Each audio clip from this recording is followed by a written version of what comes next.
Magandang araw po muli sa bawat isa. Mas higit ang Diyos kaysa sa tao. Ito po ang ating talakayin sa umagang ito o pagbabahagi ng salita ng buhay na nagmumula sa ating Panginoon. Sabi po sa aklat po ng Jeremias o Jeremiah chapter 17 verses 5 to 8 mula sa English Tagalog Diglot version ng Bible. Sabi po rito, Jeremiah chapter 17 verses 5 to 8, kay Yahweh lamang magtiwala.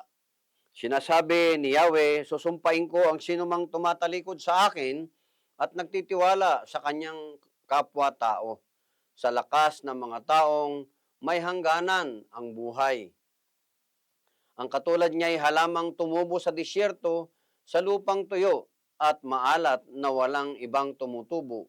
Walang mabuting mangyayari sa kanya. Mapalad ang mga taong nagtitiwala kay Yahweh, pagpapalain ang umaasa sa Kanya. Katulad niya ay isang punong kahoy na nakatanim sa tabi ng batisan.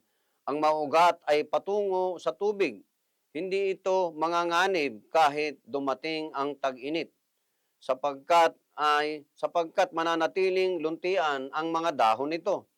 Kahit hindi umulan, ay wala itong alalahanin, patuloy pa rin itong mamumunga.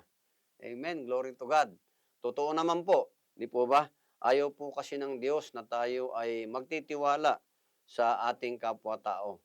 Hindi po masama na tayo po ay sumasangguni sa tao, subalit sa Diyos po tayo lubos na dapat magtitiwala.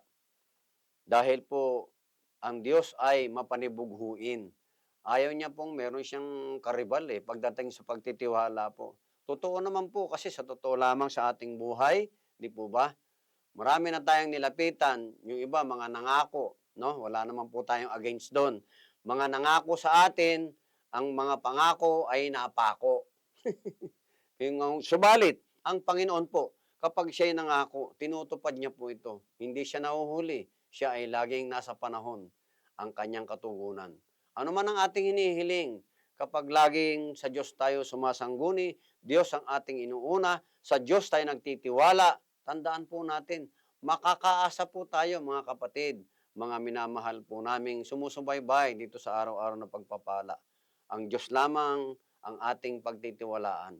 Pwede tayong humingi ng counseling o advice sa mga tao, ngunit ipanalangin po natin sa ating Diyos na makapangyarihan sa lahat, na siya lamang ang tunay na Diyos na nakakaalam ng plano sa ating buhay, ang tunay na Diyos na siyang dapat nating pagkatiwalaan, anuman ang ating ginagawa at gagawin, makakaasa po tayo. Ang katulad daw po natin ay isang halaman sa tabi ng batisan. Kahit umulan o kahit umaraw, tag-init, tagtuyot, hindi po tayo mauubusan ng bunga dahil ang mga pagpapalang yan na bunga ay nakatuon ang mga ugat o ang pagtitiwala, pananampalataya natin na sinisimbolo ng ugat sa tubig o sa ilog na kung saan ang ating Diyos na pinagmumulan ng masaganang buhay.